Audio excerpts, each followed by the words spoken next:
Donc ici, on fait des changements de variables, ici pour calculer l'intégrale. Soit phi une fonction définie sur AB, de classe C1, la fonction f contenue sur un intervalle I de R.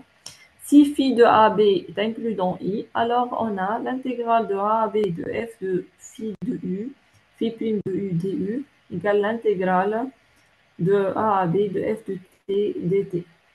Donc, calcul de l'intégrale de 0 à 1 de la racine carrée de 1 moins x au carré dx.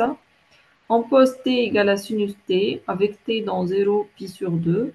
Donc, l'intégrale de 0 à 1 de la racine carrée de 1 moins x carré dx égale à l'intégrale de 0 à pi sur 2 de cosinus t dt.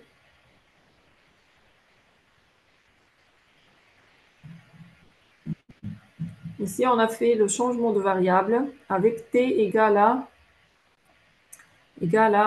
cosinus.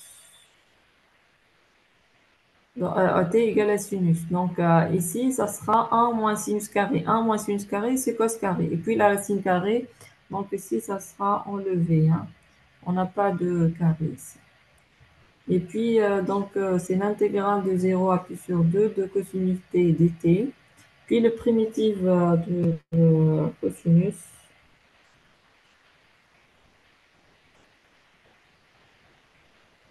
Donc, on a déjà le primitif de cosinus. On a déjà dans les formules usuelles.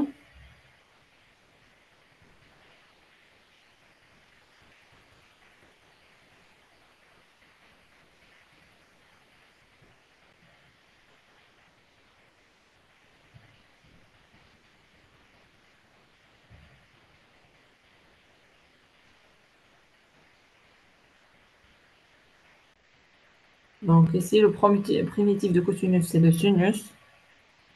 Donc ici, ça sera sinus.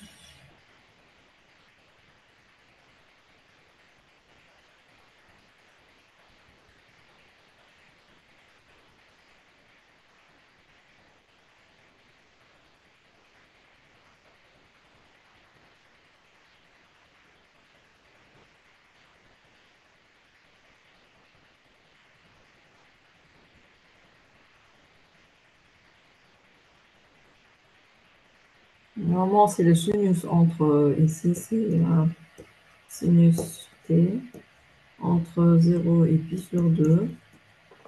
Donc, ça sera sinus pi sur 2 moins sinus 0. Donc, ça sera égal à 1. Donc, c'est une faute ici.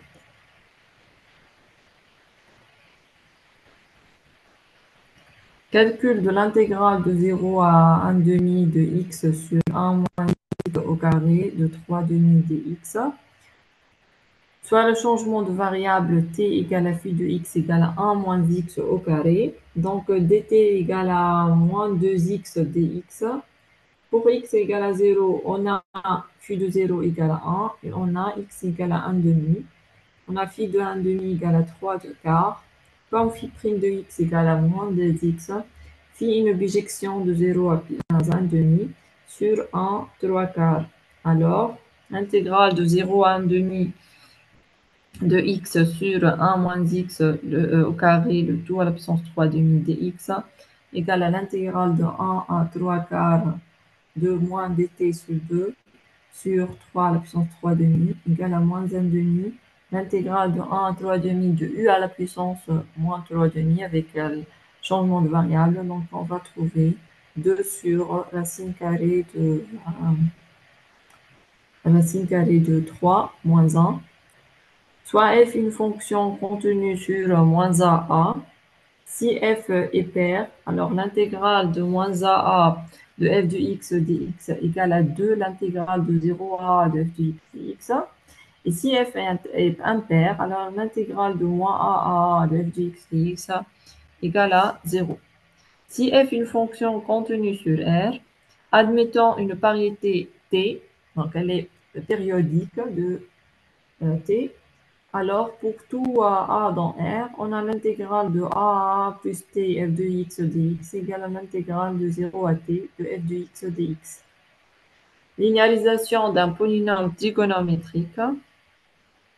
Il s'agit d'écrire des polynômes trigonométriques, à savoir des sommes de termes cosinus x à la puissance n, de la forme de termes de type cosinus kx ou sinus kx. Pourquoi on fait cette linéarisation? Pour pouvoir calculer l'intégrale.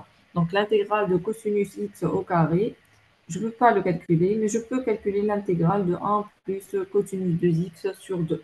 De même, pour sinus carré, je peux calculer le 1 moins cosinus 2x. Donc je dois faire la linéarisation des, des, euh,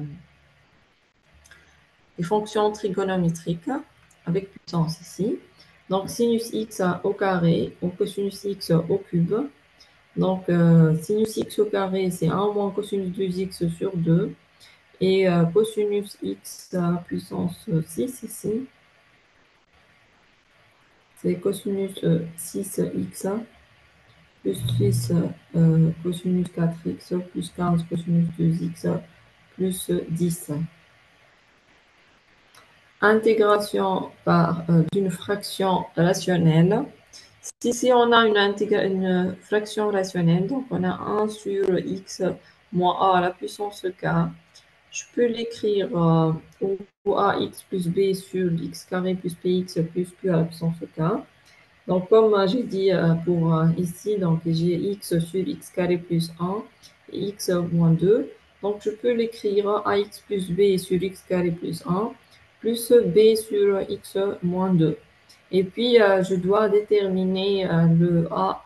Donc, je vais écrire ici x sur x au carré plus 1 fois x moins 2. Ça, c'est égal à